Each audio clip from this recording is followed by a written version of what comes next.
경제발전소 박연미입니다. 안녕하세요. 박연미입니다. 요즘 전 세계 모든 나라가 제일 걱정하는 게 물가죠. 코로나 때문에 수요 예측이 어렵다 보니까 수급이 안 맞고 농산물 작황도 좋지 않았습니다. 하나 더 얹으면 전에는 덜 썼던 비용을 더 쓰게 됐죠. 일명 그린플레이션입니다. 친환경을 말하는 그린에 물가 상승 뜻하는 인플레이션이 더해진 말입니다. 친환경 정책으로 원자재 값이 오르면 소비자 가격까지 올라가는 현상을 말하죠. 삶이든 투자이든 세상에 공짜는 없다는 얘기입니다. 선택에는 늘 비용이 따르죠. 여러분은 지금 어떤 선택을 하고 계신가요? 10월 11일 월요일, 여러분은 지금 삶을 발전시킬 경제발전소를 듣고 계십니다.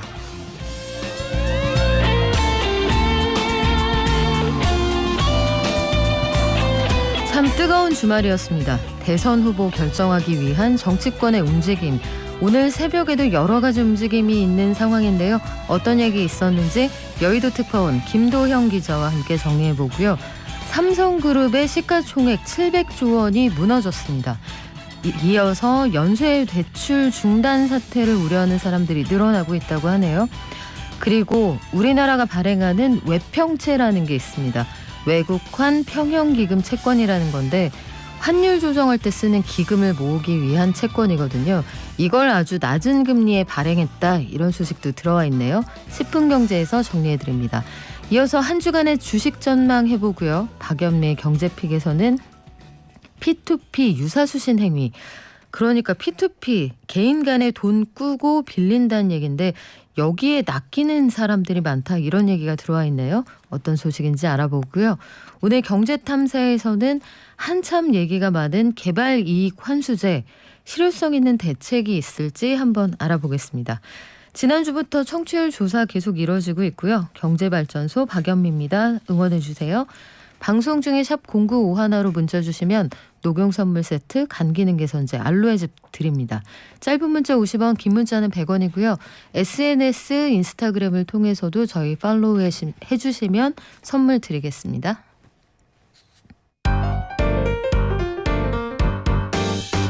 깨어있는 경제발전소. 매일 아침 9시 경제를 이해하는 똑똑한 습관. 경제발전소 박연미입니다.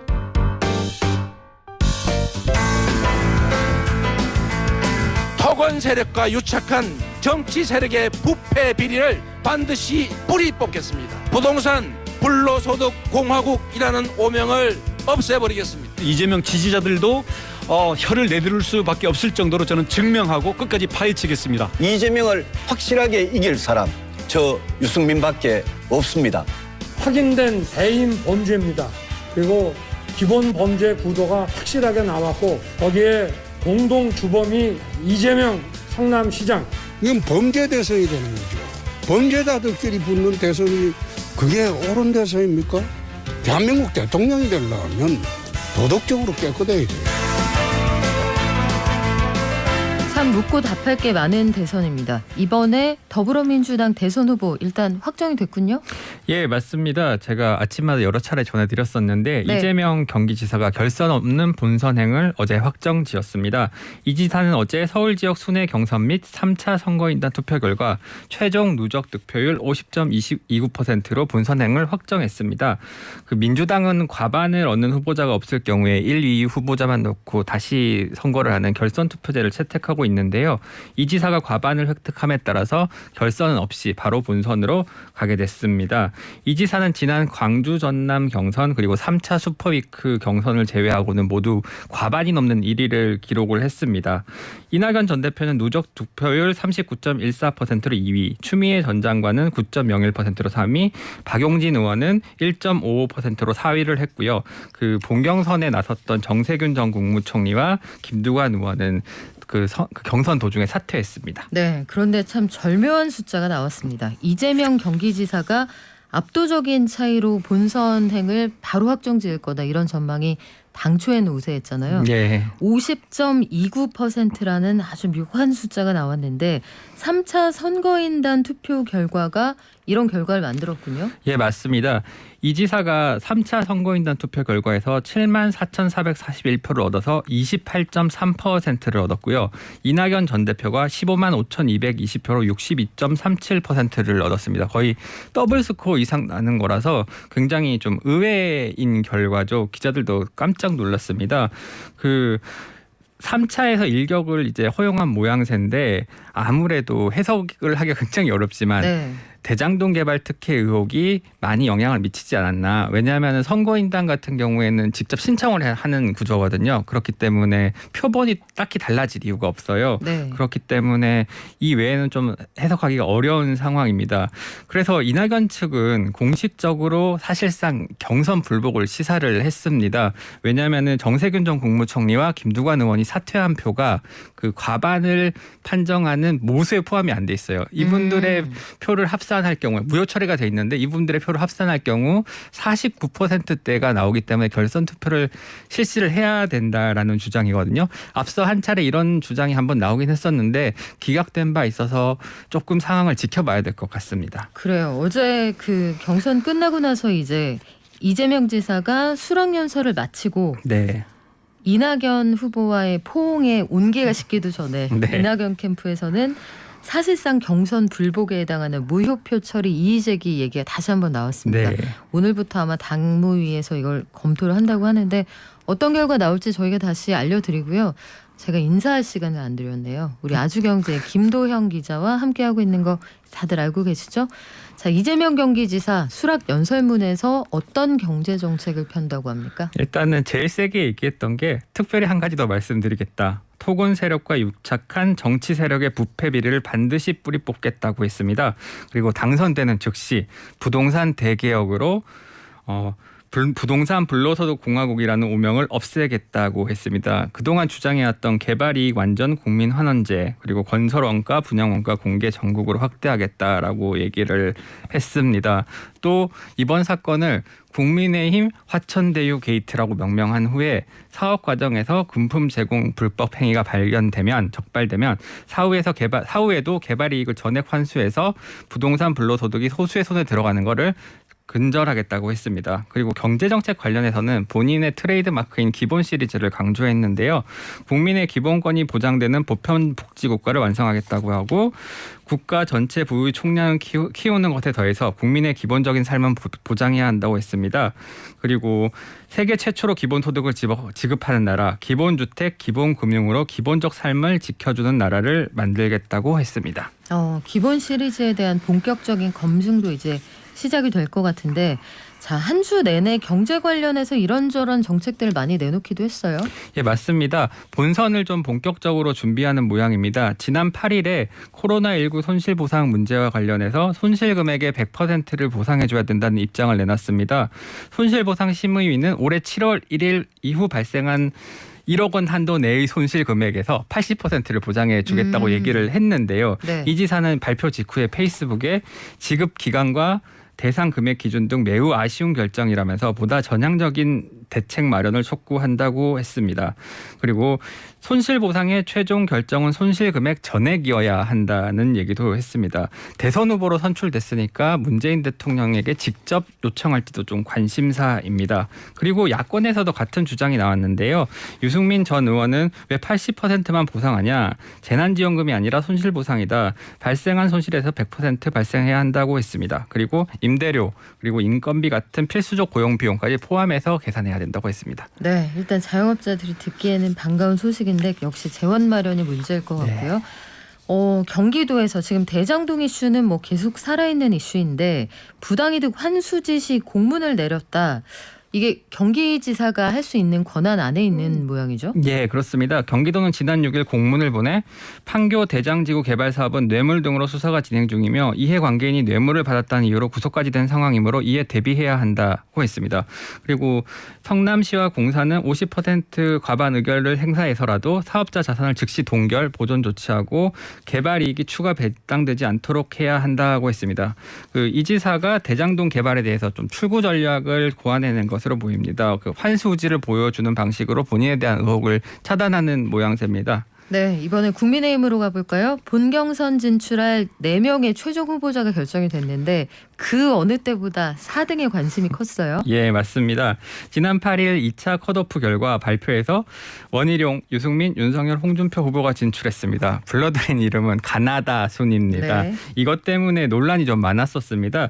윤 후보가 1등을 했다, 홍 후보가 1등을 했다 이런저런 얘기들이 많이 나왔습니다. 뭐 4%포인트 앞섰다는 윤 후보 측 인사에 김경진 의원, 전 의원인가요? 네, 예. 김경진 전 의원이 나와서 얘기를 했죠. 예, 그런 말을 하는 바람에 또 다른 후보 측에서 거세게 반발하고 있습니다. 선관위는 확인은 3사람만 했고 그리고 비밀 유지를 서약을 해서 이 수치가 결코 공개될 수 없다는 입장입니다.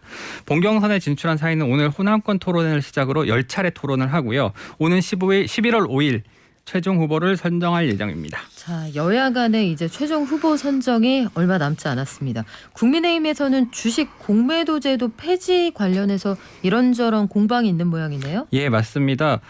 윤석열 후보의 주술, 미신 이런 공방이 좀 오가다가 페이스북을 통해서 정책을 두고 대립을 하는 모습이 좀 나왔습니다. 공매도라는 게 거품을 방지하고 시장의 유동성과 효율성을 높이는 측면도 있는 반면에 주가 하락에 영향을 미친다는 단점도 있지 않습니까? 그래서 홍 후보는 주식 공매도 제도는 기관 투자자들만 이용하는 주식 외상 거래 제도다. 동학 개미들에게 불리할 수밖에 없는 잘못된 주식 거래 제도. 그래서 주식 공매도 제도는 폐지돼야 한다. 이렇게 얘기를 했습니다. 최근 코스피 2900선이 위협을 받으니까 동학 개미들의 표심을 좀 노린 발언으로 보이는데요. 그래서 유승민 후보가 이걸 반박했습니다. 취지는 이해하고 공감하지만 실현 가능한 정책 공약으로 경쟁하자고 했습니다. 유 후보는 자본시장이 완전히 개방된 상태에서 우리만 주식 공매도를 전면 금지하면 우리 정신은 국제적으로 고립된다면서 외국인들이 떠나고 주식시장이 더 나빠지면 개미들 피해는 더 커지는데 그 책임을 누가 지느냐라고 했습니다. 그래서 공매도를 자동으로 금지하는 차단 장치 일정한 상황이 발생했을 때 그리고 불법 무차익 공매도를 끝까지 추적해서 처벌을 대폭 강화하는 방안을 제시했습니다. 그래요. 이게 MSCI 지수 편입 문제랑 공매도 문제 여기에 대한 답도 아마 분명히 내놔야 할 겁니다. 우리 활동 계좌만 1,500만 개거든요. 열려있는 증권 계좌가 5천만 개. 성인 활동 인구를 훨씬 넘어서는 숫자입니다. 자, 윤석열 후보는 임신 출산 지원 정책을 내놨네요. 예, 10월 10일 임산부의 날을 맞아 정책을 내놨는데요. 그 임신 출산 전 성년 여성을 대상으로 자궁 및 유방 검진에 건강보험을 적용하고 난임 시술을 지원 강화하고 또 난임 휴가에 대해서 3일에서 7일까지 유급 휴가를 주는 방식의 정책을 내놨습니다. 그리고 출산 후 건강관리 지원 사업으로 모든 출산 가정에 바우처를 제공하는데요. 이 바우처는 산모 신생아 관리사를 가정에 파견했을 때 이제 쓸 수 있는 겁니다. 그런데 이거는 소득별로 차등 지급하겠다고 했습니다. 다만 이게 얼마를 주겠다 내지는 소득별로 어떻게 차등하겠다 이런 내용은 좀 많이 빠져 있는 상황입니다. 대선이 150일 남았거든요. 구체성이 떨어진다는 지적이 나오기에는 상당히 시간이 촉박한 상황이라고 꼭 기억해 줬으면 좋겠네요. 예. 자, 그냥 이어집니까? 경제뉴스? 매일 아침 쏟아지는 경제뉴스 아침에 10분만 투자하면 충분히 따라잡을 수 있습니다. 자, 이번엔 경제뉴스 알아볼게요. 삼성그룹의 시가총액이 700조 원 아래로 떨어졌다. 이게 우리에게 어떤 의미가 있는 뉴스죠? 예, 지난 8일에 그 기존 유가증권 시가장과 코스닥 시장에 상장된 삼성그룹 주가 23개 종목 시총이 684조 7,999억으로 나타났습니다. 10개월 만에 그룹 시총이 약 141조 원 정도 사라진 셈입니다. 이게 공급망 차질과 인플레이션 압력 그리고 미국의 부채 한도 협상 불확실성, 중국 헝다그룹 사태 등 대외 악재가 계속 발생하니까 국내 증시주도 영향을 굉장히 많이 받는 것으로 풀이가 됩니다. 그렇군요. 시중은행들은 대출을 점점 안 해준다 이런 분위기가 확실하네요. 예, 연말까지 3개월 남았는데요. 주요 시중은행들의 가계대출 증가율이 연초 억제 목표로 잡은 5%에 이른 것으로 나타났습니다. KB국민, 신한, 하나 우리 NH농협 등 5대 시중은행의 가계대출 잔액은 703조 4,416억 원으로 지난해 12월 말에 비해서 4.97% 늘어났습니다. 연초에 당국이 제시한 증가율 목표가 5%인데요. 이대로라면 이달 말이나 다음 달에는 진입할 전망입니다. 그러면서 신규 가계대출을 좀 줄이고 있는 그런 분위기가 많이 감지가 되는데요. NH농협은 8월 24일 이후 전세자금 대출을 포함한 신규 담보대출 아예 막았고요. 지난 5일 출범한 토스뱅크의 경우에도 가계대출 잔액이 한도 5천억인데 거기 절반에 이르렀다고 합니다. 기획재정부가 발행한 외평채가 낮은 금리로 발행이 되는데 성공했다 이 얘기가 있는데 이거는 또 어떤 의미가 있는 거죠? 예, 그 외환 시장 안정을 위해서 정부가 발행하는 국채죠. 그 외국 환평형 기금 채권. 그 역대 최저 가상금리로 5억 달러 규모로 발행했는데요. 이제 가상금리라는 게 그 금리를 더 해서 이렇게 해주는 거잖아요. 그쵸. 그러니까 최저일수록 이제 그 파는 사람의 경우에는 이득이 적게 나는 그렇기 때문에 이게 가상금리가 낮아질수록 이게 흥행에 성공하는 건데 미국 달러 표시 외평채 가상금리가 발행 당시 25bp에서 지난 8일 기준 17bp까지 하락했습니다. 네. 이제 투자 수요가 몰리면서 채권값이 올랐다는 의미입니다. 그래서 채권값이 높아지기 때문에 발행액도 늘 수 있고요. 그래서 발행 흥행은 외환 보유액 확충으로 이어지게 됩니다. 기재부는 이번 외평채의 흥행으로 국책은행 해외 채권의 가상금리가 동반 하락하는 등 우리 기관들의 해외 조달 비용 절감 효과가 나타나고 있다.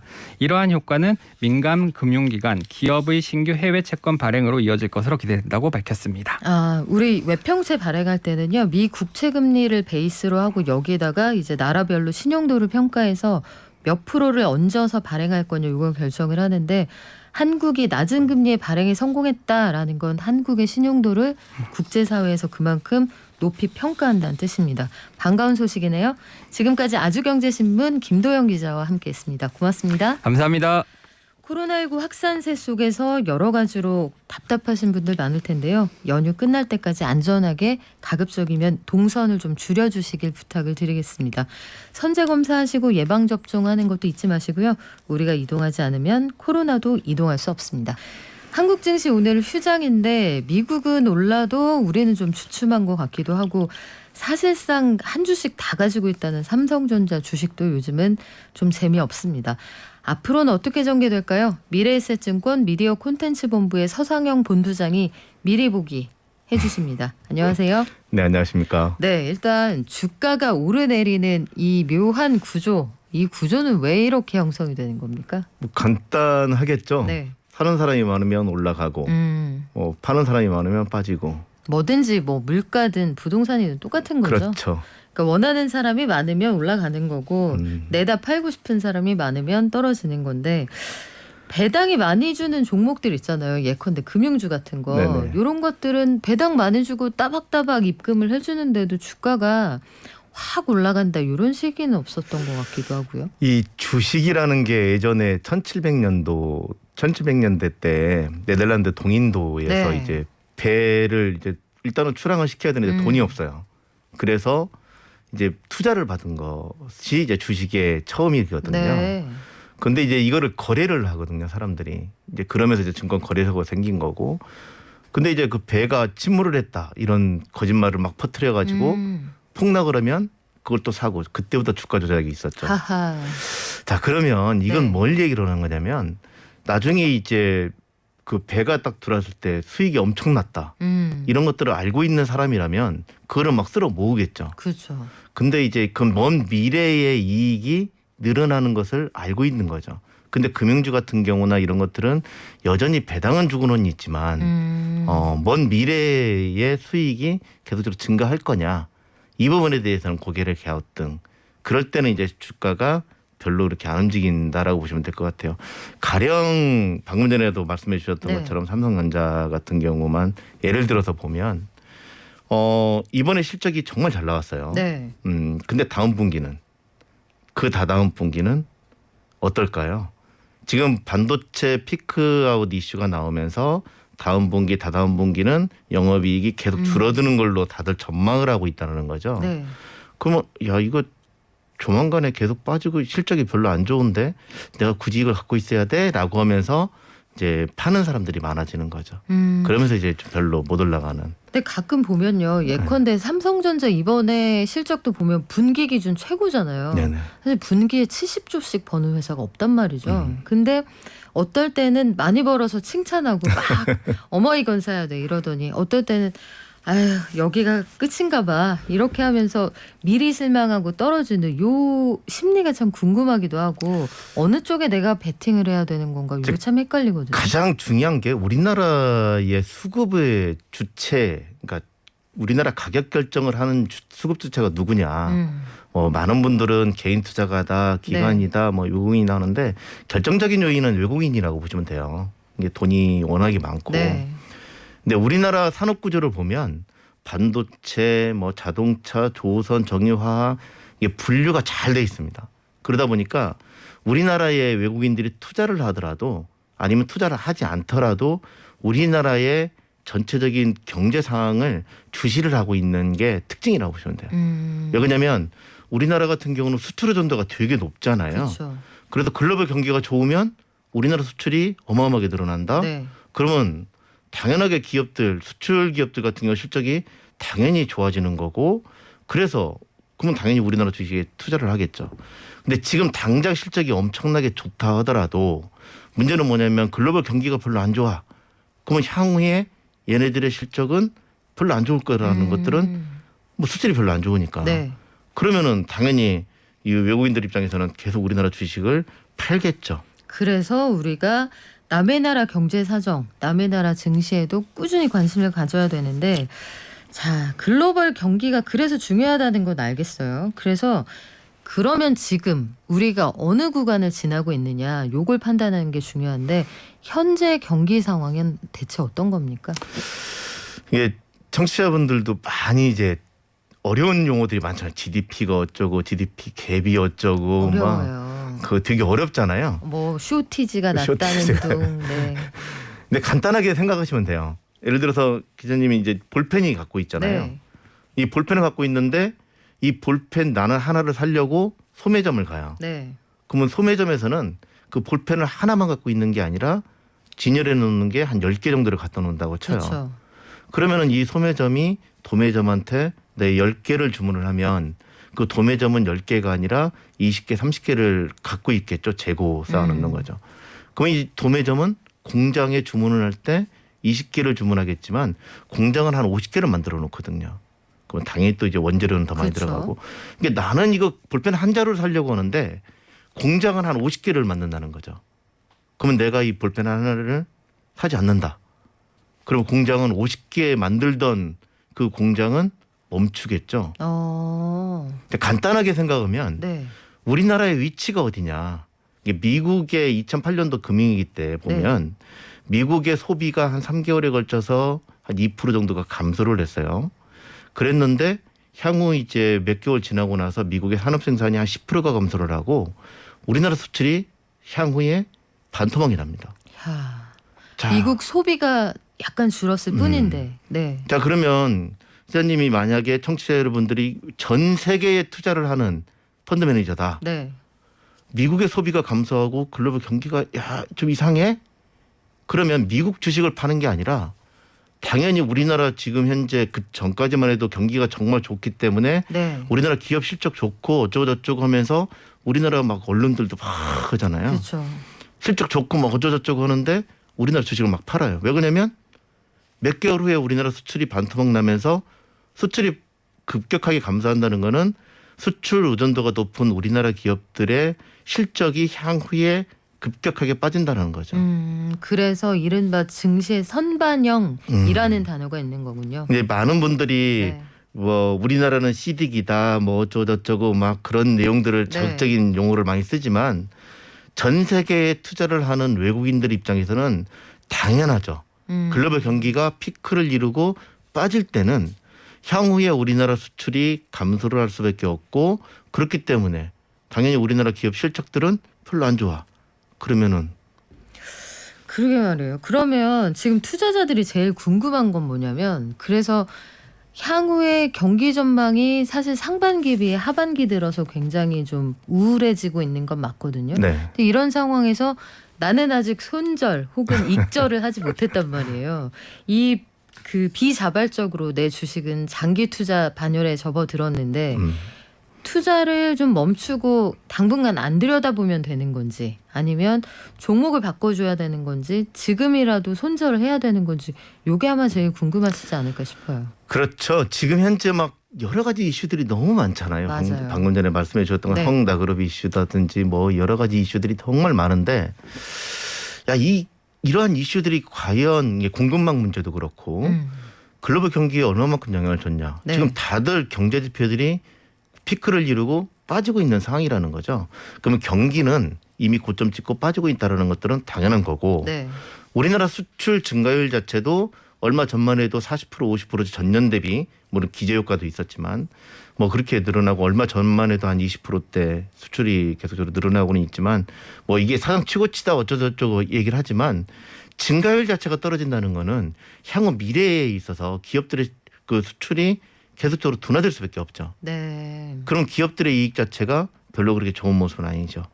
그럼 포트폴리오를 좀 재조정을 해야 되는 시점. 그 지난주에도 나와서 말씀을 드렸었잖아요. 네, 잠깐 재배치를 해보라고 하셨어요. 그렇죠. 네. 근데 이제 변동성이 너무 컸기 때문에 뭐 그랬다가 또 반등 주고 어쩌고저쩌고 그렇죠. 하는데 지금 시장의 관심은 이번 주부터 있을 어닝 시즌, 미국의 어닝 시즌에서 높은 인플레, 공급망 문제가 기업 비용이 얼마만큼 증가를 했느냐. 이제 그게 이제 비용이 많이 증가를 했으면 뭐 지금 실적도 잘 나오다 하더라도 향후 미래에 이게 가이던스라고 하죠. 보통 네. 이제 향후 미래의 실적에 대해서 별로 그렇게 뜨뜻미지근하게 발표를 해버리면 시장의 변동성은 커질 수밖에 없어요. 정가한다는 게 결국은 기업들이 그 원재료 비용, 생산 비용이 올라가면 소비자 물가를 올린다는 거죠. 그렇죠. 그러니까 판매 비용을 올렸을 때 사람들이 덜 사게 되면 기업 실적이 유지될 거냐 여기에 대한 물음표를 말씀하시는 그렇죠. 거죠. 뭐 그런 것들도 좀 있고 뭐 여러 가지. 그러니까 경기가 피크를 이루고 빠지고 있는 둔화되고 있는 시기이기 때문에 자그마한 과거 같으면 영향이 안 줬었던 자그마한 악재성 재료에도 정말 민감하게 반응을 하는 시장이라고 보시면 돼요. 울고 싶은데 뺨 때려주는 장이다. 자, 이제 내일부터 열릴 우리 장에 우리는 어떤 마음으로 임하면 될까요?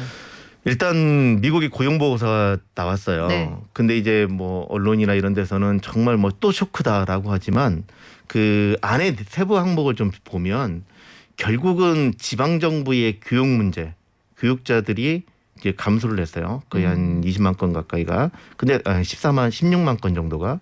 근데 이제 이거는 그 계절성을 포함시켜서 뺀 거라서 만약에 그걸 포함하지 않고 원재료만 보면 오히려 한 60만 건 이상 더 증가를 한 거거든요. 그렇군요. 그렇기 때문에 이게 나쁘지 않았어요. 네. 그러고 있는데 시간 당 임금은 또 올렸지. 인플레는 올라가겠지. 야, 이러면 그 연준 입장에서는 테이퍼링을 좀 빨리 하겠지. 그러니까 시중에 있는 유동성이 늘어나는 것들이 이제 별로 안 늘어나는 거죠. 그러면 시장은 악재성 재료에 민감하게 반응을 보일 수밖에 없고요. 오늘 아마 미국 증시는 그렇게 좋은 모습은 아닐 겁니다. 오늘 만약에 우리 시장이 열렸다 하더라도 그렇게 좋은 모습은 아닐 것 같고요. 그럴 생각을 해보면 나쁜 소리만 했네요. 그거 어떻게 자그마한 희망을 하나 주고 가세요. 네. 일단 전반적으로 이러한 이슈들이 발생을 하지만 이게 경기가 피크 치고 이제 빠지고 있는 초창기이기 때문에 유동성을 좀 늘어나는 지금 현재 중국이 헝다그룹이라든지 여러 가지 이슈를 네. 종합을 해보면 중국 인민은행이 뭔가 이제 조치를 취할 가능성이 좀 있고요. 첫 네. 번째가. 두 번째는 일단 부채 한도 협상이 뒤로 지연되면서 이제 안도를 했지만 주목하고 있는 건 이제 10월 31일 날 있을 인프라 투자와 네. 관련된 유동성, 그와 관련돼서 큰 마찰만 없다라면 야, 또 유동성 푸네? 그러면서 이제 시장이 한 번 정도 더. 그리고 최근 들어서 우리나라 많이 빠졌고요. 네. 10년 평균 PER, 그러니까 주가 수익률을 보면 2,800 정도가 거의 평균 네. 수준이거든요. 근데 지금 뭐 2,900 중반 정도인데 여기서 빠져봐야 별로 안 빠질 것 같고 이제는 이제 바닥을 확인하는, 그렇다고 해서 급격하게 반등을 줘서 다시 3,200, 3,300 그런 수준이 아니라 지금 수준은 일단 거의 전체적인 박스권 행보를 보이면서 종목별로, 그러니까 한마디로 말해서 지금 가지고 계신 종목들 중에 가격 전가가 가능한 기술력이 뛰어난 종목, 네. 그 다음에 뭐 필수적인 소비 품목들 이런 것들 같은 경우는 감사하죠. 빠지면 더 매수하는 게 바람직하고요. 네. 대신에 이제 꿈만 가지고 올라갔던 종목들 같은 경우는 변동성은 상당히 커질 수가 있으니 이 부분은 좀 상당히 좀 주시를 해야 될 것이라고 판단하고 있습니다. 네, 우리가 소위 PDR이라고 했던 것들 이런 것들이 걸려있는 종목들은 좀 주의하신 구간이다. 여기까지 알아들었습니다. 지금까지 미래에셋증권 미디어 콘텐츠 본부의 서상영 본부장님이었고요. 다음에 또 와주세요. 고맙습니다. 감사합니다. 네, 오늘도 서민주머니 든든하게 지켜주시는 서주든 씨, 김현우 행복자산관리연구소장 나왔습니다. 안녕하세요. 네, 안녕하세요. 아니 쉬는 날마다 왜 이렇게 굳이 생방송을 나오시는 거예요? 부르니까요. 아니지. 여기서의 모범 답안은 네. 제가 서민 주머니를 든든히 지켜드리기 위해서 다시 할까요? 휴일도 반납하고 자, 소장님 있잖아요. 최근 들어서 P2P로 유사수신을 한다. 네. 그러니까 P2P라는 게 사실 예전에는 소리바다. 아, 음원 서로 주고받기 뭐 이런 걸로 기억하시는 분들도 꽤 많을 텐데 네, 너무 옛날 아닌가요? 잘못했습니다. 자, P2P로 돈을 주고받는다. 그리고 네. 여기에서 이른바 사기를 당한다 이런 얘기가 많은데 맞습니다. 어떤 내용인지 설명 좀 해주세요. 일단 P2P라는 게 생소하실 분들도 계실 텐데요. 돈이 필요한 사람하고 돈이 조금 남아서 투자를 하고 싶은 사람을 연결해주는 서비스다. 이렇게 보시면 됩니다. 그러니까 중간에서 소개팅 해주는 주선자라고 아하. 보시면 돼요. 은행이 하는 일도 사실 그런 거잖아요. 돈이 필요한 사람한테 대출을 해주고 돈이 좀 남는 사람은 예금을 받고 하는 건데 P2P의 특징은 이 투자를 하는 사람이 누구한테 투자를 할지 정해서 투자한다. 우리가 은행에 예금할 때는 이 돈 누구한테 대출해 주세요, 대출해 주지 마세요 이걸 결정할 수는 없잖아요. 근데 P2P는 그걸 투자자가 결정한다. 이 차이점이라고 보시면 되고 그 중간에 있는 P2P 업체는 중간에서 수수료만 받아가요. 그렇기 때문에 사실 중간에 돈을 안 갚거나 아니면 중간에 돈을 갚아서 예상 투자금을 못 받거나 하는 위험에서는 이 업체는 사실은 무위험입니다. 벗어나 있습니다. 이게 플랫폼 업체랑 비슷한 건데 네, 그러면 그렇습니다. P2P 업체는 다리만 놔주고 그렇죠. 위험은 꾸는 사람 빌려주는 사람 그 사람들이 고스란히 지게 된다 이 그렇죠. 얘기예요. 진짜 이 소개팅 주선자나 마찬가지예요. 둘이 잘 되든 못 되든 너희들 만나봐 하고 헤어지면 끝이잖아요. 아니 잘 되면 왜 양복 한 번? 뭐 그럴 수도 있는데 거기서 이제 수수료만 받고 끝나다 보니까 초기에는 어떤 문제가 생겼냐 하면은 실제로 요 사람한테 투자합니다라고 했는데 그게 아예 그냥 허위 사실이거나 돈을 가지고 잠적을 하거나 그런 네. 사례가 많았는데 최근에는 아직까지도 사라지지 않고 유사수신 행위로 그런 사기들이 좀 이어지는 것도 없지 않아 있습니다. 네, 사실 우리가 P2P 대출에 여러 가지 위험성이 있다는 방송을 소장님하고 저하고 같이 한 게 한 5, 6년 됐어요. 맞아요. 근데 그때부터 지금까지 이 위험이 계속 잔존하고 있다는 거는 제도적으로 뭔가 문제가 있다는 건데 네. 최근에 패션킹이라는 회사가 1,000억 원대 피해를 발생시키고 잠적했다 이런 얘기도 있어요. 맞습니다. 이 패션킹이라고 하는 건 말 그대로 패션 아이템을 사고 팔아요. 그러니까 네. 그렇다고 해서 실제 실물 바지나 뭐 자켓 이런 걸 사고 파는 게 아니라 그냥 그 가상세계의 아이템입니다. 이게 재미난 거는 이 가상화폐, 가상자산하고도 연결돼 있다 보니까 생소해요. 그러니까 늘 이런 유사수신행위나 사기행위의 가장 특징은 생소한 부분에서 사람을 현혹시키는 경우가 많이 있거든요. 이 가상자산과 얽혀 있다 보니까 사람들이 이게 이제 가상자산, 가상 코인으로 돈을 지급해주고 그걸 원화로 환급해준다 뭐 이런 식으로 유사수신 그런 행위가 이뤄졌는데 특징은 뭐냐면 이게 한국이 기여한 중국 동포 출신이에요. 그러다 보니까 피해자가 한국인도 있고 중국인도 있고 이래서 피해 규모가 1,000억 원대에 이르는 실질적으로 봤을 때는 투자를 하시면 그 돈이 패션 아이템을 지급해주고 내가 산 한복 저고리가 10만 원에 샀으면 이게 실제로 주식처럼 막 가격이 올라가기도 하고 패션 아이템 뭔가 가상의 공간에 존재하는 아이템이 있는데 거기에다가 만약에 10만 원을 투자하시면 이 저고리가 나중에 100만 원이 될 수도 있어요. 네. 실제로 그렇게 올라가기도 하고 그걸 팔아가지고 코인을 지급해주고 선뜻 믿음이 가지 않는데 왜 속았을까요? 거기에서 지급해주는 이 코인이 어떤 이제 가상자산 거래소에 상장돼 있다라는 것들 때문에 그런 거에 조금 속으신 분들이 많이 계신 것 같더라고요. 어디에 상장되어 있으면 그래도 조금 안전한 코인 아닌가라고 생각할 수 있는데 그 사업 자체가 전부 보장을 받는 건 아니라는 거. 가상자산 거래소에 상장돼 있다 폐지되는 코인이 굉장히 많거든요. 많죠. 그리고 네. 지금 뭐 소위 4대 거래소라고 하는 곳들도 이걸 면밀하게 들여다보고 한다고 보기에는 상폐된 코인의 숫자가 너무 많습니다. 상장의 기준도 좀 모호한 경우가 그러게요. 많고요. 그렇지만 그 사이에 수수료 수입은 거래소가 다 가져가고 이 구조는 분명히 문제가 있다고 보는데 그러면 P2P는 무조건 나쁜 겁니까? 그렇지는 않습니다. 사실은 돈이 정말 필요한데 그 어디에서도 빌릴 수 없는 사람들에게 어떤 한 줄기 희망 같은 게 될 수도 있거든요. 그러다 보니까 약간 높은 금리라고 하더라도 어차피 그 법정 최고금리 이내에서 우리가 대출을 받을 수 있는 거고 네. 또 투자를 하는 사람 입장에서도 복잡한 금융상품보다는 간단하잖아요. 이 사람이 신용대출을 받아가려고 하는데 돈이 필요하네. 거기에 빌려줘서 몇 프로 이자를 받을까? 혹은 어떤 걸 담보로 대출을 받아가는데 이자를 몇 퍼센트 받을까라고 하는 게 아주 간단한 금융상품이라서 투자를 소액으로 하려고 하는 사람들이나 아니면 금융기관에서 대출을 못 받으시려고 하는 분들이 급하게 자금을 융통할 때 아주 좋게 이용을 할 수가 있는 서비스이기도 하죠. 와인이나 그림 시장에도 P2P 투자가 좀 늘어난다 이런 얘기는 제가 들은 것 같아요. 네, 그런데 요거는 이제 크라우드 펀딩이 대부분이긴 해요. 그러니까 와인 시장이나 어디 그림에 투자한다라고 봤을 때 투자라고 표현하지만은 뭐 수익을 나눠 갖거나 아니면 어떤 뮤지컬 이런 거에 투자를 한다. 그럼 그 공연 수익을 나눠 갖는 이런 것들은 대부분 크라우드 펀딩이라는 곳에 있고 P2P 형태로 나와 있는 건 뭐냐면 어디 뭐 이런 뮤지컬에 투자합니다라고 했는데 들여다보면은 이 대출 돈을 그냥 빌려주고 정해진 이자만 받는 경우가 많이 있습니다. 물론 이제 오프라인 뭐 식당에 투자하는 P2P 이런 것도 간혹 생기기도 하는데 거기에서는 뭐 외식 상품권을 준다거나 대출 이자 외에도요. 뭐 그런 게 있기는 한데 주의하셔야 될 건 그렇게 생소한 어떤 투자가 나온다라고 한다면 아까 말씀드린 대로 유사수신이라든가 아니면 사기 이런 것들은 아닌지 꼼꼼히 좀 확인해 볼 필요는 있습니다. 그래요. 이 식당에 투자한다 이런 게 유명 셰프를 내세우면서 이제 새로운 식당을 개업할 때 이렇게 투자를 받는 경우가 있거든요. 네. 근데 그분도 결국은 거기에 투자자 중에 한 명이라는 걸 꼭 기억을 하시면 좋을 것 같고 네.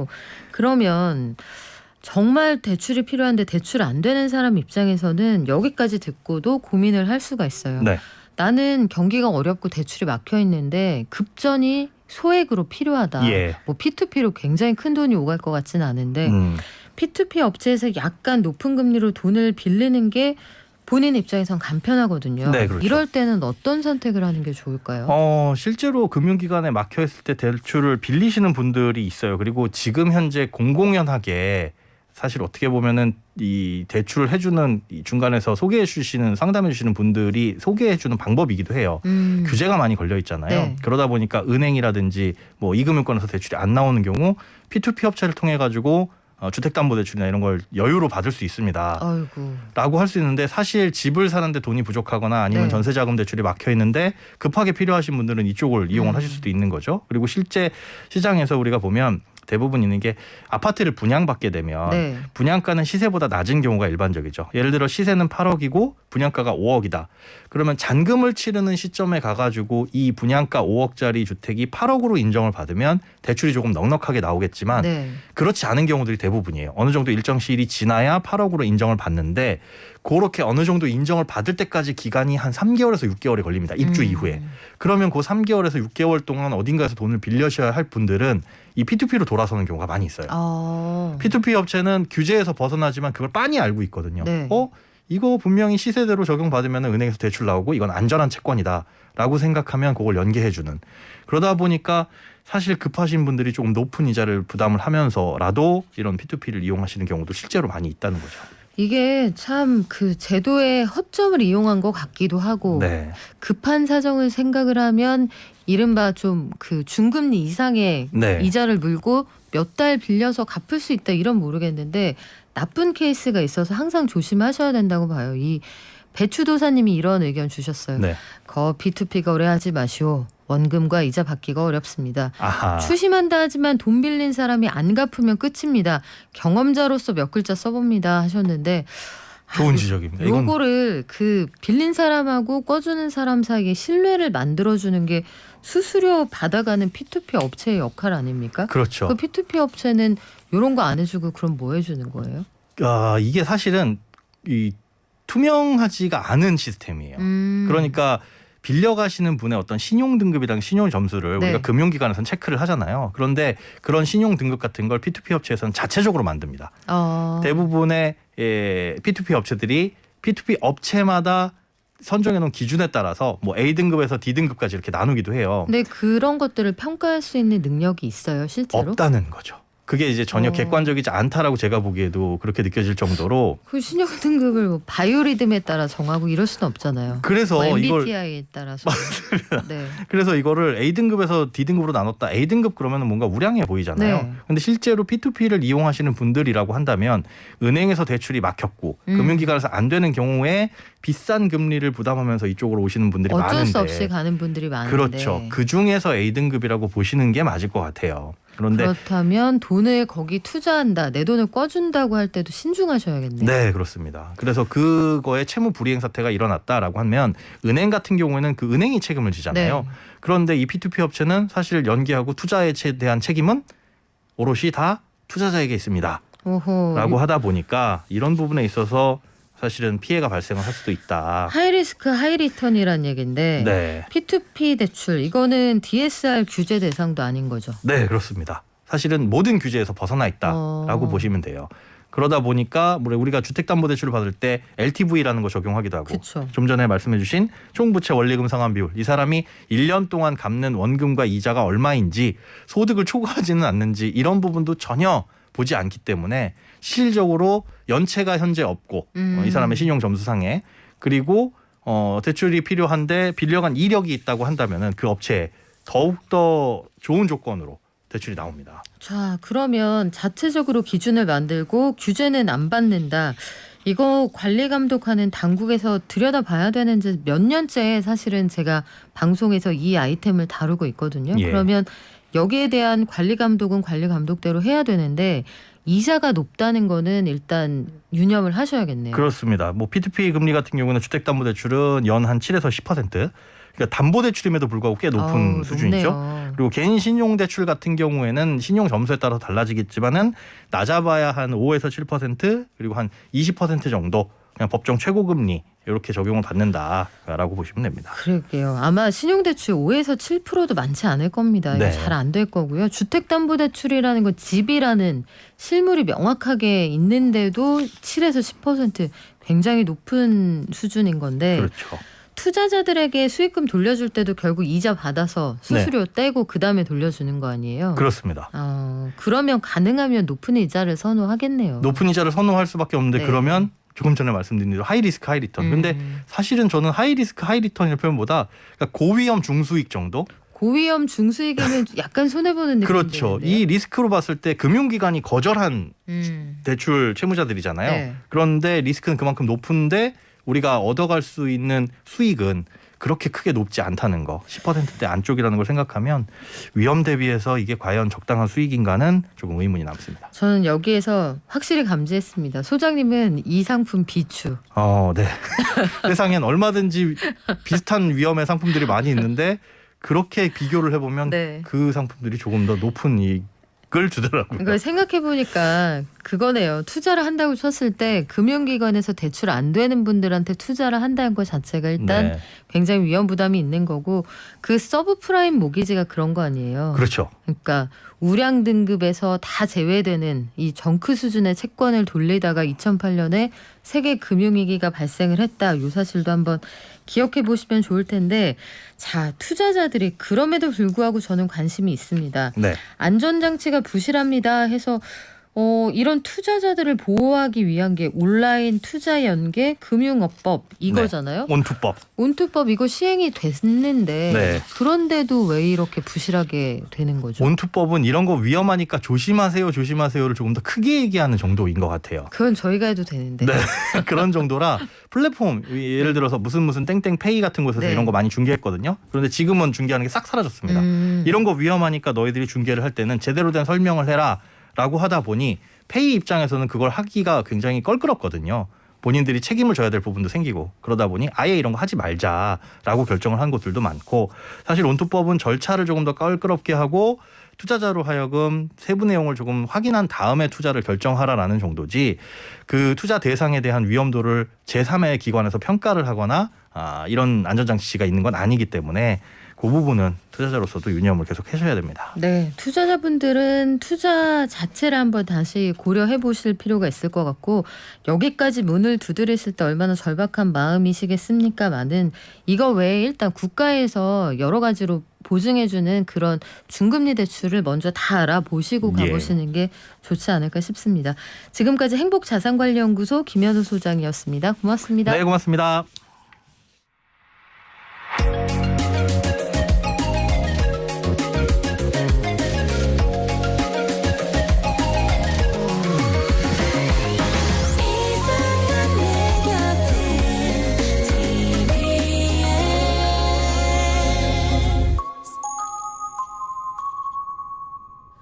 이 시각 교통정보입니다. 월요일이지만 대체 공휴일답게 정체 불편 없습니다. 서울 도심 분당 수서로만 청담대교 쪽으로 수서에서 탄천 1교까지 시속 30km로 이동하고 있는데요. 탄천 1교 부근 3차로 통제하고 진행 중인 보수공사 때문이고 동부간선도로 의정부 쪽으로도 월계 1교와 녹천교 사이 하위차로에서 도로공사하고 있습니다. 수도권 제일순환고속도로 일산에서 판교 방향 조남분기점 갓길에서는 고장난 승용차도 처리하고 있으니까 참고하시고요. 반대 방면 고양나들목 일대로는 4차로도 부분 통제하고 차선 긋는 작업 진행되고 있습니다. 끝으로 서해안고속도로 따라서 서울로 가시는 길 춘장대 부근 2차로에는 도로에 장애물이 떨어져 있어서 처리하고 있으니까요. 사고 나지 않게 조심하시기 바랍니다. TBS 정보센터였습니다. 범람하는 거짓 정보와 가짜 뉴스, 공정한 경제를 말합니다. 깊이 있는 경제발전소 박연미의 경제탐사.